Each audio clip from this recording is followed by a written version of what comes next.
teman-teman sekalian, kembali lagi bersama kami mahasiswa Universitas Islam Negeri Sultan Syarif Kasim Riau, mahasiswa jurusan Pendidikan Kimia kelas 2A, yakni kelompok 3. Nah, pada kali ini kami akan membuat sebuah video praktikum tentang faktor-faktor yang mempengaruhi pergeseran kesetimbangan kimia. Nah, sebelum itu, perkenankanlah kami untuk memperkenalkan diri terlebih dahulu. Tak kenal maka tak sayang maka tak cinta. Jadi perkenalkan, nama saya Juda Syahputra. Saya Reina Tika Pratama. Saya Risma Maharani. Saya Ramanda Putri Rahmadani. Saya Ivy Amalia Putri. Nah, gimana? Sudah kenal kan? Baik, sebelum kami melakukan praktikum faktor-faktor yang mempengaruhi pergeseran kesetimbangan kimia, saya akan menjelaskan sedikit materi tentang pergeseran kesetimbangan kimia.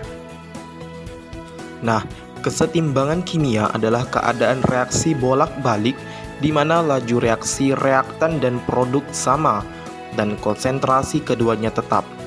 Kesetimbangan kimia hanya terjadi pada reaksi bolak-balik di mana laju terbentuknya reaktan sama dengan laju terurainya produk. Lalu, apa yang dimaksud dengan pergeseran posisi kesetimbangan? Pergeseran posisi kesetimbangan adalah pergeseran posisi setimbang antara reaktan dengan produk yang menyebabkan jumlah reaktan dan produk tidak sama. Namun setelah kesetimbangan tercapai, jumlah reaktan dan produk akan konstan. Nah, adapun tujuan praktikum kami pada kali ini, tujuannya adalah mengetahui pengaruh konsentrasi, tekanan, suhu, dan volume dalam sistem pergeseran kesetimbangan kimia. Dan tak lupa pula, keempatnya tadi merupakan faktor utama yang mempengaruhi proses pergeseran kesetimbangan kimia. Gimana? Makin penasaran bukan dengan praktikum kami pada kali ini? Tunggu dulu. Saya harus masih menjelaskan bahan-bahan apa saja sih yang diperlukan pada praktikum pada kali ini. Di antaranya ialah yang pertama, beras atau padi. Kedua, vitamin C bubuk. Ketiga, betadin. Keempat, 3 buah cawan. Kelima, 3 sendok sebagai pengaduk dan spatula. Keenam, piring. Ketujuh, lilin. Kedelapan, zat pewarna. Kesembilan, gelas. Kesepuluh, korek api. Ke-11, air mineral dingin dan air mineral biasa. Yang ke-12, gula. Nah, itulah bahan-bahan yang akan diperlukan pada praktikum kami pada kali ini. Nah, sudah saatnya nih kalian untuk menyaksikan video praktikum kami pada kali ini. Baiklah teman-teman sekalian, selamat menyaksikan. Baik, di sini saya akan menjelaskan ulang bahan dan alat yang diperlukan dalam praktikum ini. Yang pertama, alatnya ada 2 sendok dan 1 pengaduk. Kemudian ada 3 piring atau cawan. Kemudian bahannya ada beras atau padi. Terus ada iodin atau betadin dan ada asam askorbat atau vitamin C bubuk. Baik, langkah pengerjaan pertama adalah kita mengambil 1 sendok padi atau beras ke dalam cawan atau piring sebagai bahan pembanding untuk beras yang akan kita beri lakukan. Kemudian beras ini di dalam ini akan kita berikan iodin sebanyak 5 tetes atau lebih menyesuaikan beras yang kita miliki.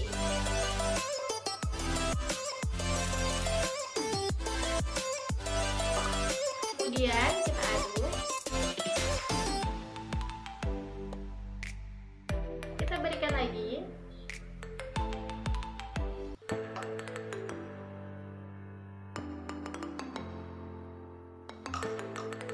Di sini kita dapat melihat bahwa warna berasnya yang berawal dari putih berubah warna menjadi biru kehitaman. Nah, sampel beras ini akan kita ambil 1 sendok dan kita taruh di piring yang kedua. Kemudian vitamin C atau asam askorbatnya baru kita masukkan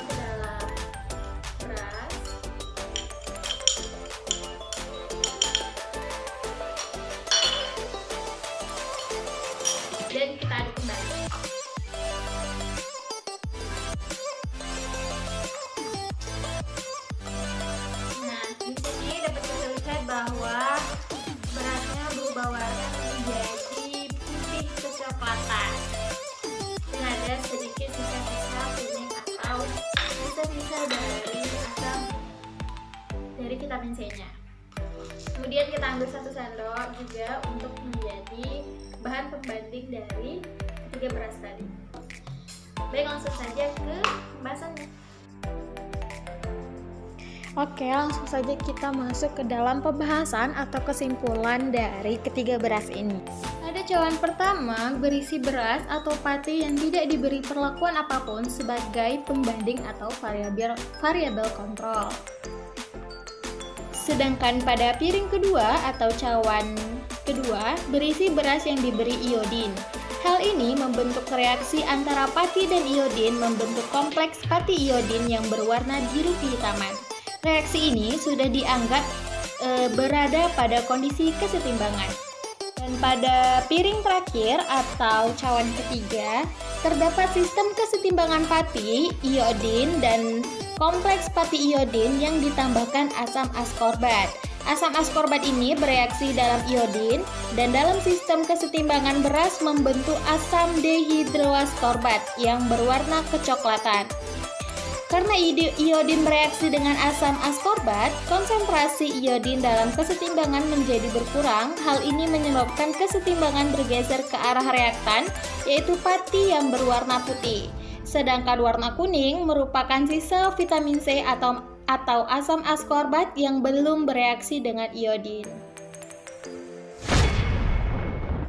Langkah yang pertama, kita hidupkan lilin. Kemudian, kita tempelkan lilin ke dalam piring.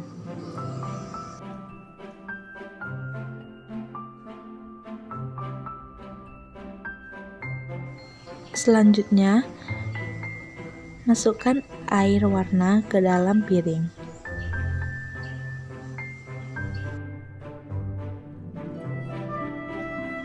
Kemudian, kita tutup lilin menggunakan gelas kaca. Hasilnya sebagai berikut. Mengapa air bisa masuk ke dalam gelas? Berikut penjelasannya. Lilin semakin lama semakin redup karena dalam proses pembakaran dibutuhkan oksigen. Namun dalam ruangan tertutup, oksigen yang dibutuhkan terbatas. Saat lilin dinyalakan tanpa ditutup dengan gelas, lilin dapat menyala karena dapat oksigen yang cukup. Lalu setelah lilin menyala ditutup, api yang menyala akan mati karena dalam proses pembakaran dibutuhkan oksigen yang cukup. Sedangkan saat lilin ditutup dengan gelas, oksigen dihasilkan terbatas atau tidak mencukupi. Molekul oksigen yang hilang karena pembakaran menyebabkan tekanan udara di dalam gelas lebih kecil dibandingkan tekanan di luar gelas.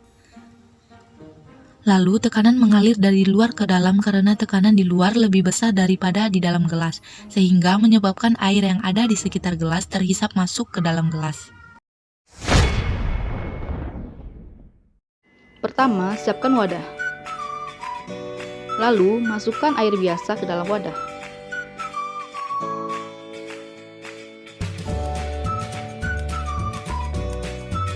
Kemudian, masukkan pewarna kuning ke dalam air biasa. Lalu, aduk hingga merata.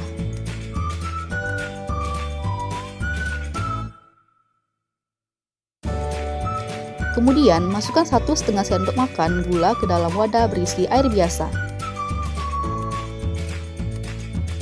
Lalu, aduk hingga merata.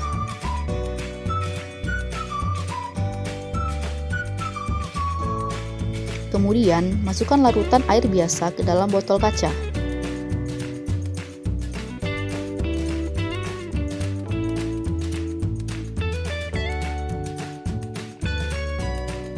Selanjutnya, buat larutan kedua menggunakan air dingin. Pertama, masukkan air dingin ke dalam wadah.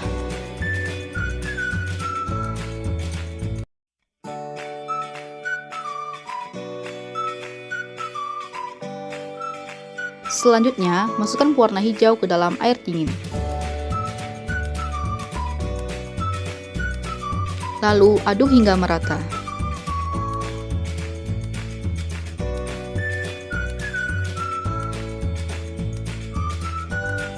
Kemudian, masukkan 1,5 sendok makan gula ke dalam air dingin. Lalu, aduk hingga merata.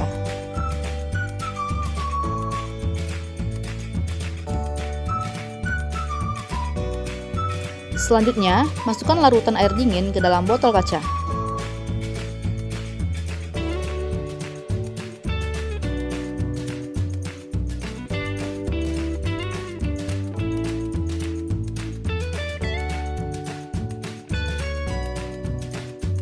Lalu, letakkan larutan air biasa di atas larutan air dingin.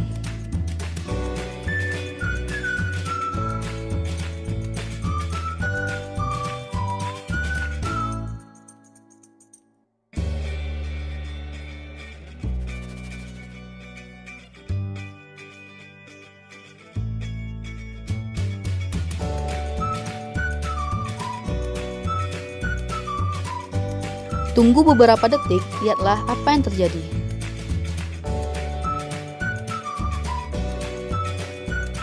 Air yang berwarna hijau yang merupakan larutan gula dengan air dingin perlahan-lahan akan naik ke atas.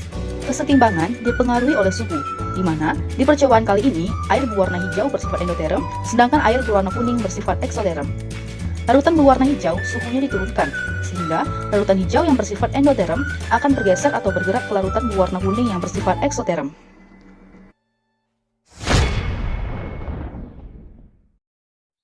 Pertama-tama, siapkan 1 buah piring, lilin dan korek api, lalu hidupkan lilin dan letakkan di atas piring.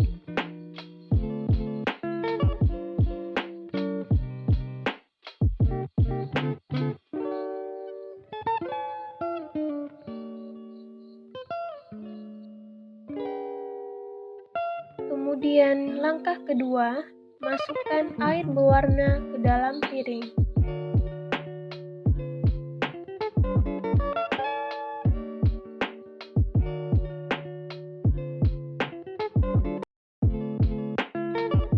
Dan langkah selanjutnya, tutup lilin menggunakan gelas. Amati apa yang terjadi.